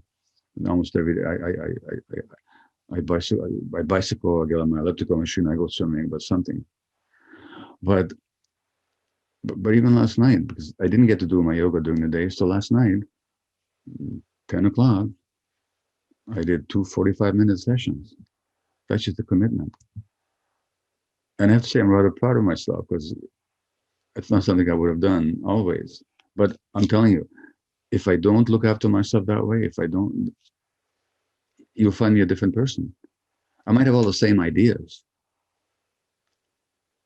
but I'd have no peace around them. What is normal in our society, what we become used to and inured to, is actually abnormal from the point of view of human needs and human aspirations. So that what is norm in this culture, from the point of view of what human beings actually require for a healthy existence, is totally abnormal. And so we've become used to believing that we're competitive, selfish, aggressive creatures. Each of us are for us. Each of us are for ourselves. We've become used to being manipulated, being sold, and in fact induced to desire products and foods and ways of being that actually undermine our health. We become used to being passive in the face of dire threats to our existence, like, for example, climate change. We've become used to rearing children in ways that run counter to the needs of children. There was an article in the New Yorker just this last week about the mysterious rise of childhood suicides. There's nothing mysterious about it. It's only mysterious because we think that how we live is normal, and then we don't understand when things go wrong. But if we realize that the environment in which children are being raised today, and how they're being raised, and the parenting advice that parents get, and the conditions, the stress conditions under which families must live, then there's nothing mysterious about the rising tide of childhood mental health conditions, including the rising tide of suicides. So in other words, what I'm saying in short is that we become used to ways of being that are inimical to our well-being. And I think it's in the introduction that I quote the great late writer David Foster Wallace, who talks about this metaphor of these two young fish swimming along, and this older fish comes along and says to them, "Hey boys, how's the water?" And the two fish swim on a bit longer, and one of them says to the other one, "What's water?" In other words, when we're surrounded by something and we're in it all the time, we don't even recognize that it's there. And we don't recognize the many ways in this culture undermines human health, well-being, mental and physical health, and relationships. One of the core themes building on top of that is this idea that so much of the suffering we see in the world, you alluded to the recent article about increased suicide amongst young adults and teens. And like that, we have an explosion of chronic disease. We have so many ailments that people are going through. Everything is basically on the rise: Alzheimer's, autoimmune conditions, cancers, et cetera, et cetera. And a core part of what you're sharing here with the audience today is that this isn't a bug. This isn't a glitch. No. This is a part of how the system, whether it was designed on purpose or not, this is part of the exports of a toxic system. Can you talk about that? Yes. So the analogy I give is if in a laboratory you're growing microorganisms in a broth, we call that a culture, a laboratory culture. Now, if that broth is healthy, nutritious, then those microorganisms will multiply and they'll thrive. But if many of them got sick or were not doing well or were actually dying, we would think this is a toxic culture broth. Well, that's, as you point out, is what's happening today. So you have the United States, which is the richest culture in the history of the world, and 70% of adults are on one medication or another. 50% are on two medications. A lot of the children are being medicated. Well, we can say this is some mysterious accident, it's a glitch, or we can say there's something about this culture that's toxic. And I'm saying that we're like laboratory microorganisms living in a toxic culture broth, so that the illnesses that we see, when you properly understand them and their sources, they're not mysteries, they're not glitches, they're actually an outcomes of the culture that we live in. And sorry, we can understand their sources and we can actually do something about it, both personally and socially. So that's the good news. You know, one of your favorite books is the Dhammapada, Yeah. and inside of there, and the Buddha is known for saying, our life is shaped by our mind. We become what we think. Now, you've expanded on that quote and shared that, yes, that's part one, but actually a prequel to that is understanding that before our mind even develops into what we have an understanding of our mind, society is actually shaping our mind. Can you talk about that? Yes. So, as a great American physician and psychiatrist, Dr. George Engel, said in 1977, I think, that human beings are biopsychosocial creatures. Biopsychosocial, which means that our biology is inseparable from our psychology, our emotions, and our thinking, and from our social relationships. Now, that begins before birth.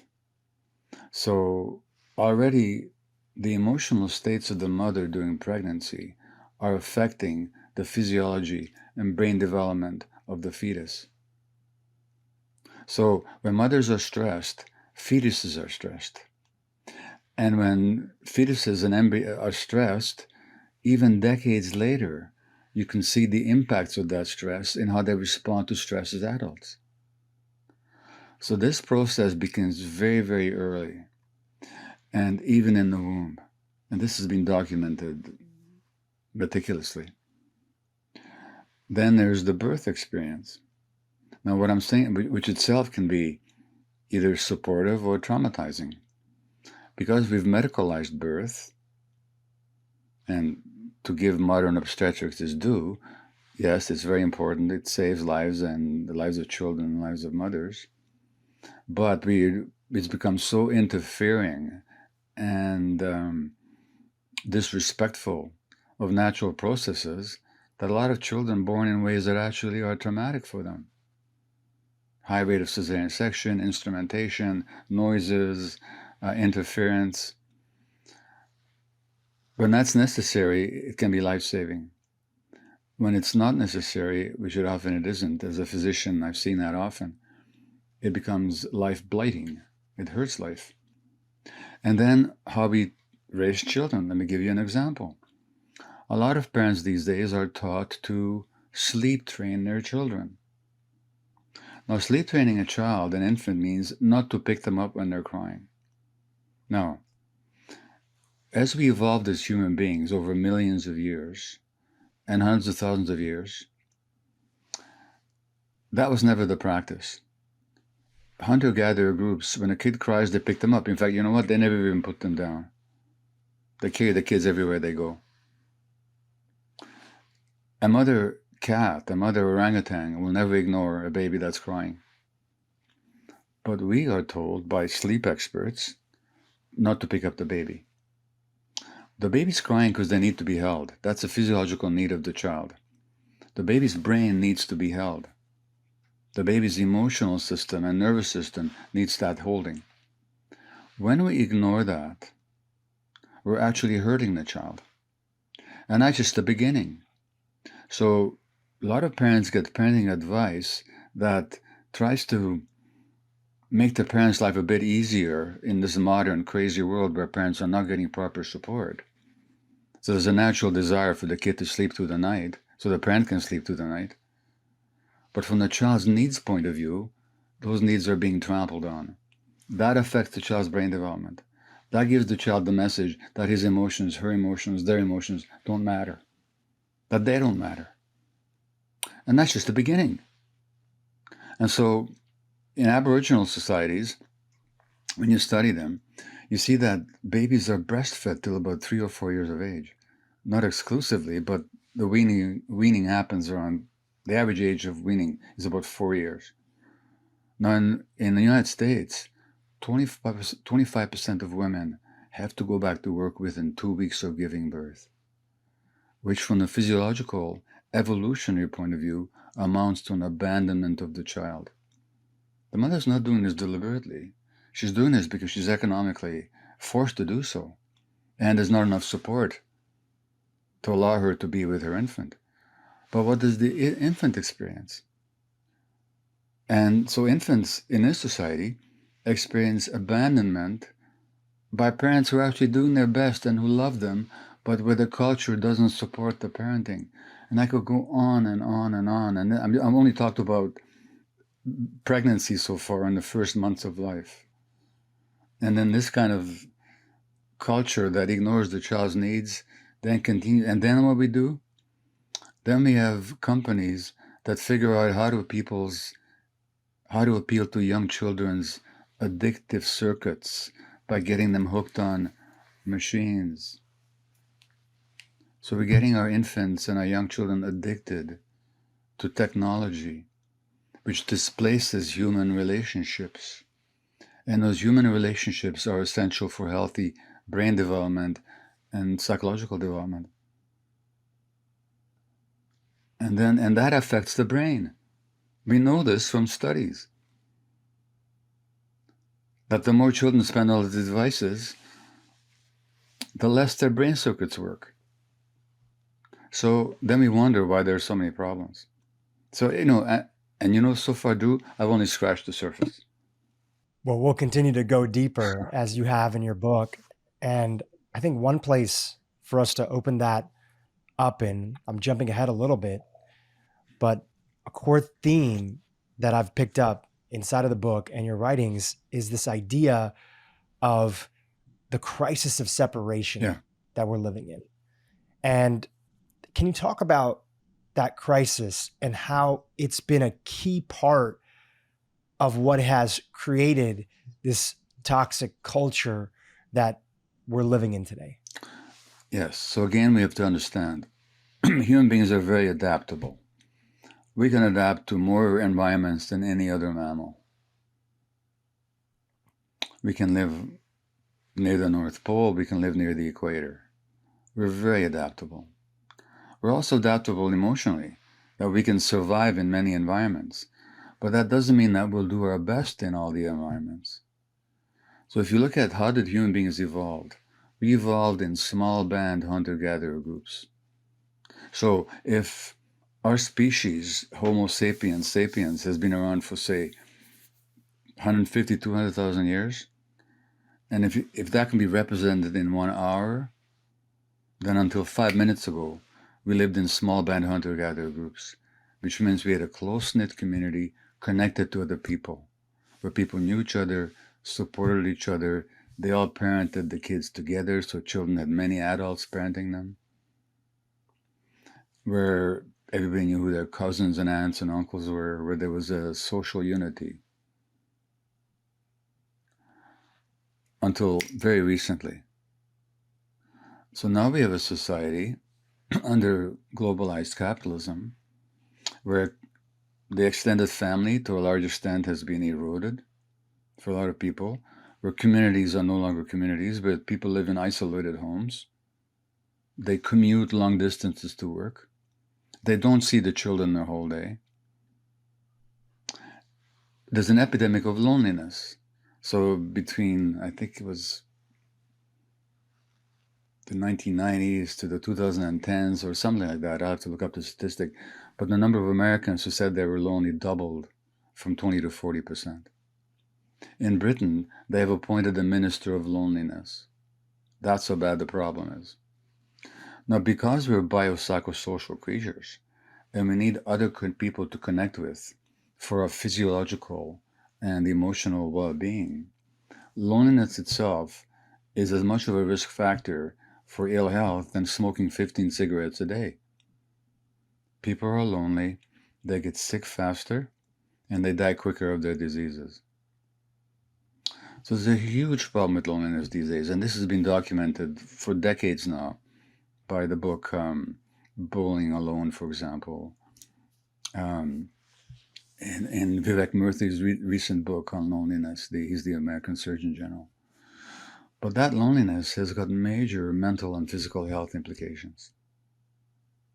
And this society, because it fosters this individualistic, competitive, aggressive, everybody against everybody else kind of ethic, and because it makes people so insecure in so many ways, it fosters isolation and loneliness.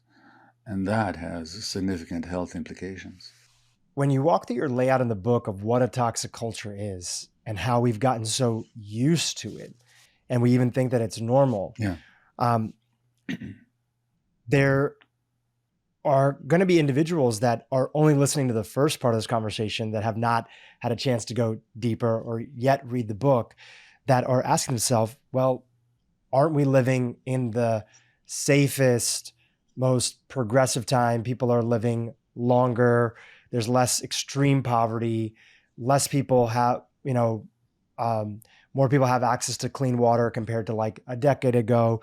So these advances that we are noticing inside of society, how are they layered on top of the central landscape that you paint out inside of the book? Yeah. Well, it's a question of whether we're willing to look at the whole picture and the actual lived lives of human beings, or they would usually take certain statistics and hold them up as kind of the counterpoint. Now, first of all, we have to put this into a global context. So no country lives on its own. And on a worldwide scale, there's immense poverty. The real question is, why is it that among such wealth, there's still such poverty? Why is there a single poor person in the United States or Canada? Why? When we have all this wealth? I mean, that's the real question. And that economic insecurity is actually increasing for people. People are less and less economically secure. People are less and less sure that their children are going to be okay. As far as violence, I mean, do I really have to talk to you about violence in the world? Either on the international scale or on the individual scale, particularly in a country like the United States? We may be living longer because we have more food and better medical services and better hygiene. That's true. But why are more people getting sick? And why are more people who are living longer with chronic illness? I mean, why is it that 70% of American adults are on one medication or another?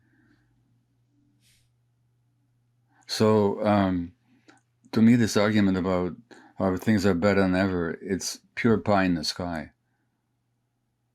And the real question is why, given all the resources, all the science, all the medical wonders that we were capable of, all the wealth, why are we doing so badly? That's the real question is. And only people that want to justify the status quo would point to statistics that look different. Because I would say to them, okay, even if you're right, how do you explain all the misery that people are experiencing?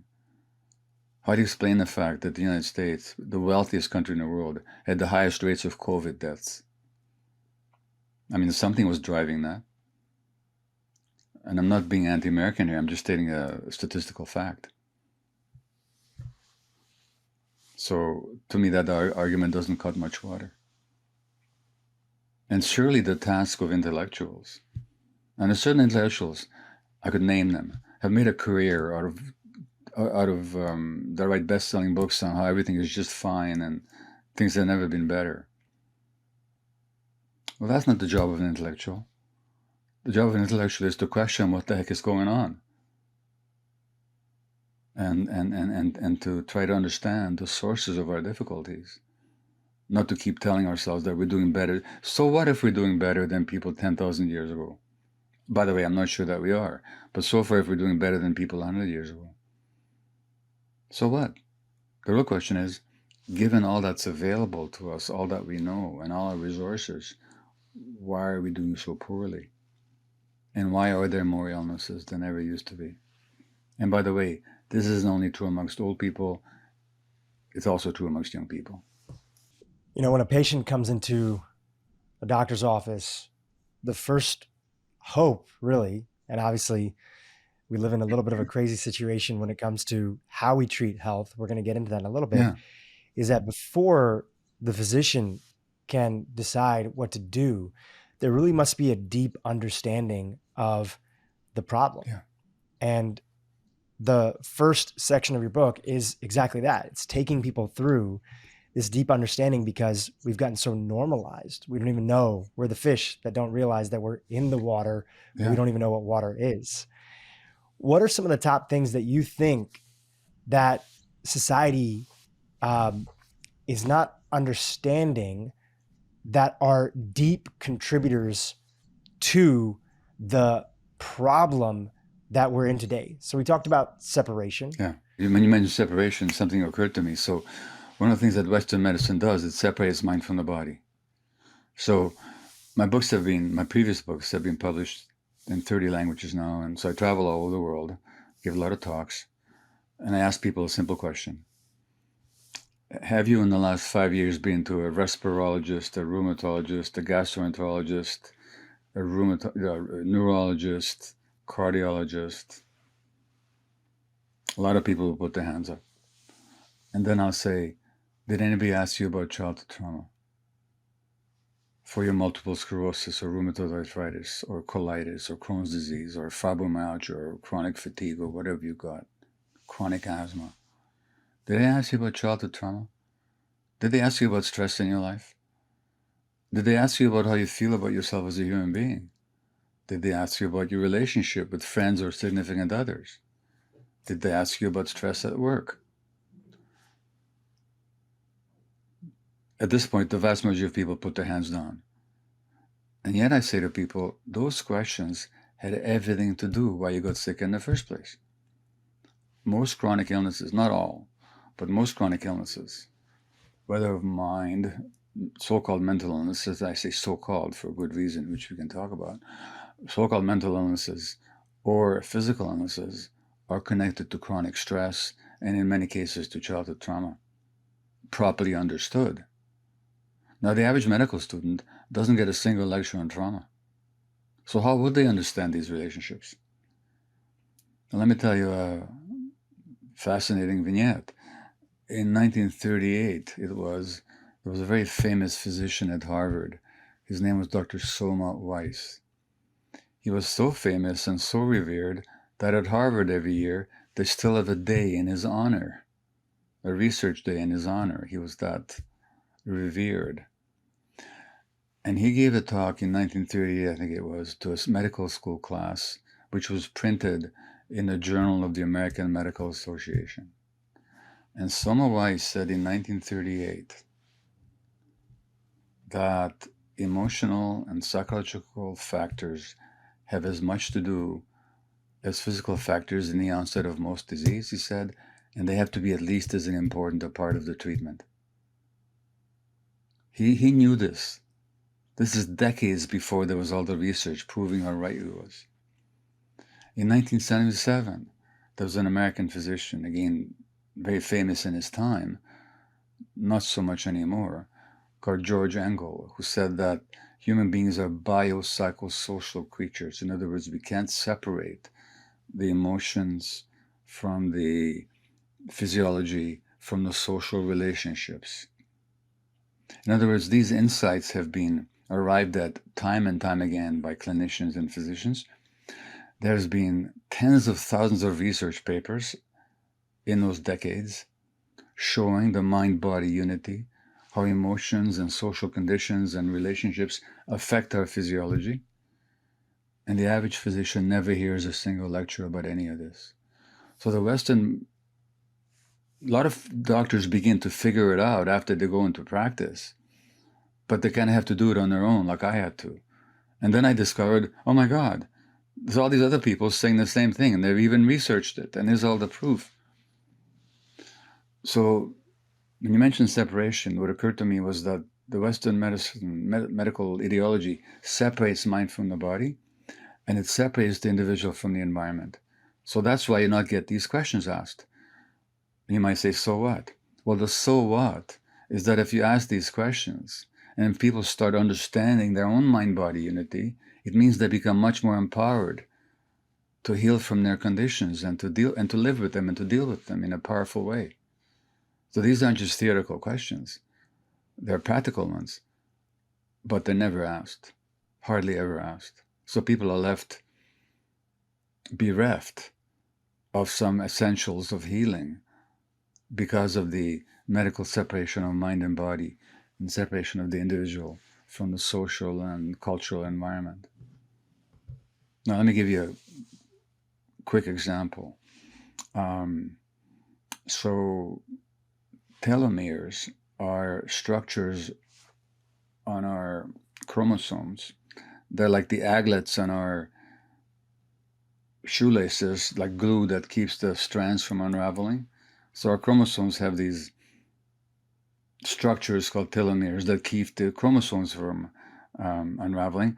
And when we're born, they have a certain length, and as stress and aging happens, they get shorter and shorter until they unravel, and then we unravel as well, and our life is over. So telomeres are kind of a way to look at biological aging. Now, if you measure the telomeres of Black Americans, they're years shorter than Caucasian Americans. Not for any genetic reasons, but because of the social stress of racism produces stress on their chromosomes that they age faster. Now that's an example of what I mean by biopsychosocial. So are we going to look at all that, or are we just going to ignore it and believe that diseases are simply physiological, isolated events? I'm saying if we're going to deal with them both personally and on a social level, we have to look at the whole social cultural picture that we're a part of. And I'd love you to contrast this with the idea that a lot of people still are living with today. We've had many episodes on this podcast about is that so much of these things are driven by genetics. Tell us how we know that genetics are not the full picture when it comes to this idea of what's creating disease today. I'm going to be more radical than that. Not only are they not the full picture, they're not even half the picture. So there are very few diseases. There are some that are purely genetically driven. One of them runs in my family, muscular dystrophy. If you have the gene, you're going to have the disease. And it's in my family. My mother had it. My aunt had it. But those diseases are very rare. Now, most diseases have very little genetic component. This is contrary to everything you read. I'm just talking about what the research shows. So take something like breast cancer. Yeah, there are breast cancer genes. There are such genes. But out of 100 women with breast cancer, only 7 have the gene. 93 don't. And over 100 women with the gene, not all of them, the risk is increased for sure, but not all of them will have the disease either, for the reason that genes are turned on and off by the environment. And there's a whole new science of epigenetics that studies how genes are turned on and off by the environment. And so that even if there's a genetic predisposition, which in most cases there's nothing or very little of, it still depends on the environment to turn those genes on or off. So genes explain very little about diseases. For the most part, diseases represent a person's life, not a person's genetic background. Now, genes can in some cases increase the risk for some conditions, but a predisposition is not the same as a predetermination. You can have two people with exactly the same genes, put them in, or two animals, put them in different environments, they'll have very different outcomes because the genes are turned on and off by the environment by multiple mechanisms. So for the most part, the idea that mental health conditions or physical health conditions are generally determined is completely false. There might, in some cases, to be some degree, be genetically influenced, but that doesn't cover even half the picture in most cases. So I'm saying, besides, here's the thing, Drew, like, even if a disease was 20% genetically determined, which most diseases not even close to that much, but let's say 20% was, and 80% wasn't. There's nothing I can do about that 20%. It's there. But that 80%, the environmental stuff, that I can work with. I can give children a better environment that supports healthy growth. We can provide adults with healthy environments that support healthy physiology, regardless of their genes. But what I'm saying is, so even if it was as high as 20%, you know what? I would say even if it was 99% genetic and 1% environmental, I'd want to know what that 1% was and how to work with it. But in most cases, it's nothing like that even, not even close. So what I'm saying is that the most important determinant of people's health is actually the lives that they lived. That's, and is that when you mentioned the Buddha, yes, the Buddha says that with our minds we create the world, that how we see the world, how we see ourselves, determines how we will behave and treat ourselves and other people. But it took modern psychology to point out that before with our minds we create the world creates our minds. So when my mom, when I was 2 weeks of age, writes in her diary, I was 2 weeks of age, and she writes in her diary, "My poor little Gabor, my heart is breaking for you because you've been crying to be fed for the last hour and a half. But I promised the doctor I would only feed you on schedule." What message am I getting? Your message that you're getting is that, you're on your own. I'm on my own. My needs don't matter. 5 years later, I have a severe earache. It's 4 a.m. and I have a really bad ear infection. I'm not crying. I'm whimpering to myself. I'm not calling my parents. That's unnatural. The natural thing is for me to scream with my earache to get help. That self-suppression happens to so many people in this society. So that if my needs are ignored, then the world I'm living in is a world in which I must fight or either ignore my needs or fight for them like crazy. Well, that's a worldview that was shaped by my early experience. And my poor mom, her heart was breaking. But she had to suppress her own parenting instincts to comply with the doctor's advice. And then I get the message, okay, you're on your own. And that has affected my whole life, by the way. It has affected my marriage relationship and how I relate to my work. And I have had to do a lot of healing to overcome that early messaging. And just to add to that, we talked about this a little bit in depth when you were on the podcast last time, but there's multiple journal entries that you share so beautifully of your mom inside of the book. And one of the journal entries your mom is writing, "Now began the most dreadful 5 or 6 weeks of my life when I couldn't see you." So just to add that too, it wasn't, just that you weren't in that moment not being breastfed. There was a very sort of crazy circumstances. If you could just chat about those for a moment here, Well, for those that are not familiar. so there's a chapter in this book on psychedelic healing. And I went to the Amazon jungle to work with some shamans. And I'm not going to tell you the whole story here. It's in the book. But these shamans said to me that when you were they didn't know anything about me, by the way, or my personal history or who I was. I was this guy from the north, you know. They said to me after one ceremony, you had a big scare when you were very small and you haven't got over it yet. Now, when I was a year old, as you mentioned, being a Jewish infant under Nazi occupation in Budapest, Hungary, Second World War, my mother was living under circumstances where she couldn't ensure my survival. So she gave me to a strange Christian woman in the street and said, please take this baby to this address while they'll look after him because I can't feed him. I can't assure that he'll live another day. So I didn't see my mom for 5 or 6 weeks.